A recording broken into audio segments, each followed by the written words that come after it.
জেলে ছিলাম, 100-এর বেশি মামলা। তা শুধু মামলা না, বাড়ি ঘরও তো থাকতে পারি না, যে মামলা সপ্তাহে মানে 4 দিন করে ঘুরতে হইতো আমাদের, মানে পলাতক জীবন। তারপরে আবার আমাদের উপরে হামলা, বাড়ি ঘরে বাড়ি পুলিশ এসে আমার অফিস জ্বালিয়ে দিয়েছে, আমাকে গুলি করে হত্যা করতে চেয়েছিল, আপনারা সবাই জানেন। সবচেয়ে বেশি মনে হয় আমি নরসিংদী জেলায় বাংলাদেশের বিএনপি নেতার মধ্যে বোধহয় আমার সবচেয়ে বেশি আমার উপর নির্যাতন অত্যাচার হয়েছে। তারপরে আমাদের নেতা কর্মীরা আপনাদের সমর্থনে, আপনাদের অকুণ্ঠ সমর্থন ছিল, আমাদের পাশে ছিলেন, যার কারণে আমাকে কিছু করতে পারে না। এবং এই যে অত্যাচার, নিপীড়ন, নির্যাতন, গুম, খুন, হামলা, মামলা, এই যে 60 লক্ষ আসামি করা হয়েছে, 1.5 লক্ষ মামলা, 4000-এর মতো নেতা কর্মীদেরকে যে যে হত্যা করা হয়েছে, যে কি বলে বিচার বহির্ভূত হত্যাকাণ্ড, এক্সট্রা জুডিশিয়াল কিলিং, আমাদের এই পুলিশ এবং র্যাব ধরে নিয়ে বিএনপি করার অপরাধে কোনো অপরাধ নাই, বিএনপি রাজনীতি করার অপরাধে প্রতিবাদ করার কারণে ধরে নিয়ে গুলি করে হত্যা করেছে। তারপরে আপনারা দেখেছেন যে 1750 নেতা কর্মীদেরকে গুম করেছে, আয়না করে নিয়ে নিশ্চিতভাবে গুম করে তাদের লাশের কোনো হদিস পাওয়া যায় নাই। তার পরিবার তার কবর জিয়ারত করার কোনো সুযোগ নাই। এই যে ভয়াবহ অবস্থা সৃষ্টি হয়েছিল, এই অবস্থার মধ্যে মানে এটি ভয়ঙ্কর শাসন ছিল গণতান্ত্রিক ব্যবস্থা। সেখানে আমাদের মানুষের মত প্রকাশের স্বাধীনতা ছিল না, আইনি শাসন ছিল না, বিচার বিভাগের স্বাধীনতা ছিল না, ন্যায় বিচার ছিল না, মানবাধিকার ছিল না, কথা বলার অধিকার ছিল না। মানে এই যে দেশের উপর অত্যাচার, নিপীড়ন, নির্যাতন করে বিএনপিকে ধ্বংস করার জন্য চেষ্টা করেছিল, বিএনপি পরিবারকে এবং আমাদের জিয়া পরিবারকে, তারেক রহমান, তারপরে আমাদের খালেদা জিয়া এবং আমাদের সমস্ত নেতাকর্মীদের বিরুদ্ধে মামলা দিয়ে চেয়েছিল যে তারা ক্ষমতাকে চিরস্থায়ী করতে। এবং শুধু তাই না, পুরো বাংলাদেশকে সমস্ত রাষ্ট্রীয় প্রতিষ্ঠানগুলি দলীয়করণ করেছিল। তার শুধু তাই না, পুরা বাংলাদেশকে দলীয়করণ করে, মানে লুটপাট করে, দুর্নীতি করে দেশকে ধ্বংসের দ্বার পথে খাদের কিনারায় দাঁড় করে দিয়েছিল। এখান থেকে দীর্ঘ 16 বছর আন্দোলন করে, আমাদের 16 বছর আন্দোলনের পরবর্তীতে আমাদের জুলাই অগাস্ট ঐতিহাসিক ছাত্র গণঅভ্যুত্থানের মধ্যে এই ফেসিবাদ, এই স্বৈরাচার ফেসিবাদ, দানবীয় সরকার, মাফিয়া সরকারের পতন হয়েছে। শেখ হাসিনা বাংলাদেশ থেকে পালিয়ে যেতে বাধ্য হয়েছে।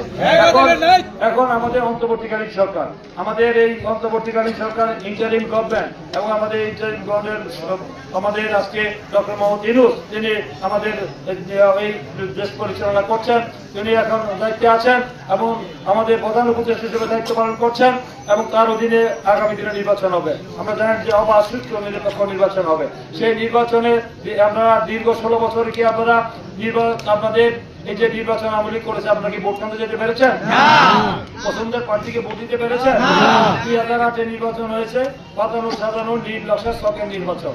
সেই নির্বাচনে আপনারা ভোট দিয়েছিলেন আমাদেরকে, কিন্তু সেখানে কারচুপি করে, তারা ম্যানিপুলেট করে, তারা ইঞ্জিনিয়ারিং করে আমাদেরকে পরাজিত করেছে, তারা বিজয়ী ঘোষণা করেছে। 2014-তে আপনারা দেখেছেন যে তত্ত্বাবধায়ক সরকারের অধীনে নির্বাচন আমরা দাবি করেছিলাম, যে তত্ত্বাবধায়ক সরকারের অধীনে আমরা 91 নির্বাচন, 96, 2001-এ সেই নির্বাচন আবার সুষ্ঠু নিরপেক্ষ হয়েছে। কিন্তু আমরা চেয়েছিল, জনগণও চেয়েছিল, আন্তর্জাতিকভাবে চেয়েছিল বাংলাদেশে নিরপেক্ষ নির্বাচন। আওয়ামী লীগ জরিপ করে দেখো, সারা দেশে সার্ভে করে দেখো, যদি কেয়ারটেকার সরকারের অধীনে নীতি হল নিরপেক্ষ সরকারের অধীনে নির্বাচন হয়, তাহলে তাদের জামানত থাকবে না, 10টা দিনও পাবে না। তারা এই আইন বাতিল করে 2000 বাতিল করে তারা দলীয় সরকারের অধীনে নির্বাচন করার সিদ্ধান্ত নিয়েছে। সেটা আমরা জন্য আন্দোলন করেছিলাম। সেই 2014-তে দেখছেন সেই নির্বাচনে তারা এক দলীয় নির্বাচন করেছে, মানে বিনা ভোটের নির্বাচন। 154টা আসনে বিনা প্রতিনিধিরা তাদের বিজয় হয়েছে। পৃথিবীর ইতিহাসে ঘটনা ঘটে নাই। ভোট সেন্টারে কোন ভোটার দেখছেন? আমরা দেখছি কুত্তা ঘুমাইতেছে, ঘুমাইতেছে, ঘুমাচ্ছে, বুঝছেন? একজন ভোটারও নাই, দেখছেন না? কুত্তা, বিলাই, ছাগল ঘুমাইছে বিয়েতে, ভোট সেন্টারে। তো এই ছিল মানে 2014-তে। 2018-তে কি হয়েছে? দিনের ভোট রাতে হয়েছে। আমাদেরকে বলছিল নিরপেক্ষ নির্বাচন হবে, নিয়ে আমাদেরকে 2 মাস আগে আমাদের জেলে ঢুকাই দিচ্ছে, আমাদেরকে ভোট করতে দেয় নাই। তারা সেখানে প্রশাসনতন্ত্র ব্যবহার করে দিনের ভোট রাতে করে আমাদেরকে সমস্ত মানে police, DC, SP, OC, police দিয়ে আমাদের নেতা কর্মীদেরকে সব জেলে ঢুকিয়ে পিটিয়ে আমাদের অনেকে আমার সাথে জেলে ছিল, জেলখানা ছিল। এখানে আমার প্রায় 10-15 জন আছে আমার সাথে একসাথে জেলে ছিল। যেভাবে অন্যায় অত্যাচার করে তারা চেয়েছিল যে মানে বাংলাদেশকে পুরা মানে চিরদিন তারা ক্ষমতায় থাকবে, কেমন পর্যন্ত আওয়ামী লীগ ক্ষমতায় থাকবে, আর কোনো দল আসবে না। এবং তিনি বিএনপিকে নিশ্চিন্ন করে বলবে এই যে অন্যায় অত্যাচার নিপীড়ন নির্যাতন করছে, আপনারা কি দল ছেড়ে আওয়ামী লীগ যোগ দিচ্ছেন?